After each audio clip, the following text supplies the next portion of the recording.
wá wẹ̀bùn Ọlọ́run ẹ sì wá wẹ̀bùn Ọlọ́run Remmychanter ọlọ́pọlọ pípé ẹ sì wá wẹ̀bùn Ọlọ́run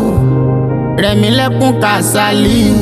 arẹwà tó yà lára ọ̀tọ̀ ọlọ́pọlọ pípé máa làkí ọmọ àbẹ̀jẹ́ agbolẹ́nu bí agogo ìràwọ̀ tó ń tàn káyé. Congratulations ó kú oríire ìwọ lọ́lọ́dún ó máa yan fáńdà o wo bí wọ́n ti ń bá bọ̀ wo bí ó bá dé fúnbi tó lódùmarè tún mú wọn rè orin ọpẹ́ ló tọ́ sí ọ ọdọọdún là ń rorógbó ọdọọdún là ń ráwùsà ọdọọdún là ń rọmọbí lórí àtẹ dandan ni ọmọ Ìbàdàn mèsì ọgọ Ìbàdàn nílé Olúyọ̀lé ọmọ àjòrò sùn ọmọ ajẹ̀gbìn yóò ọmọ àfikàrà ń fọ́rin mu Ìbàdàn oníbánisọ̀rẹ́ àìlọsójú ogun ìjà ìgboro ní ìjà Ìbàdàn agbọ̀sásá ogun má ṣe sá agbọ̀yàyà ogun má ṣe yá ni wọ́n ń kíyìn nílé bàbá tó bí ọlọ́mọ Ìbàdàn májàmájà gẹ́gẹ́ bó ti fogun kára iwájú ń jọ́ sí ogun àjàwẹ̀yìn ní múlẹ̀ ẹ̀ṣọ́ òun ni ogun ojoojúmọ́ ní múlẹ̀ bàbá yín sún ní lọ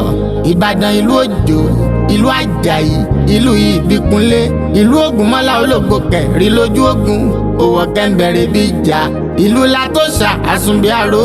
ìbàgbàlà ògúnmọ́lá tó kòkó sáré àgbàlá ìbíkúnlé jòkó bàbá ẹlòmíín lọ́wọ́ ìwọ lọ́mọ arólú owó ọlọ́gbìn ara ó gbòjò tọgbọ́n yọ kéèké mi ò jọ tọ́ ya ẹ má ìgbé mi fọ́ ya tọ̀nà pẹ̀ mi ò jọ tó ṣá ẹ má ìgbé mi fọ́ ṣá ìláwẹ̀ ike mi wá di ké àmúṣẹ́yẹ ogun òjàjà kókó wọn ní Ìbàdàn rí olórí ọlọ́rọ̀ làwọn bàbá tó bí ọlọ́mọ Ìbàdàn kọ́wọ́ sí Ìbàdàn kọyàn jẹ́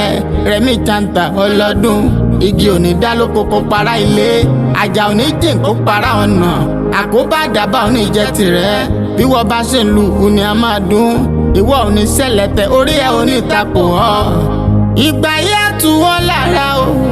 á tù wọ́n lára o ìgbà yìí o àsìkò yìí o á tù wọ́n lára o. Happy birthday to you Àbẹ̀jẹ́ ìgbà ọdún kan ni.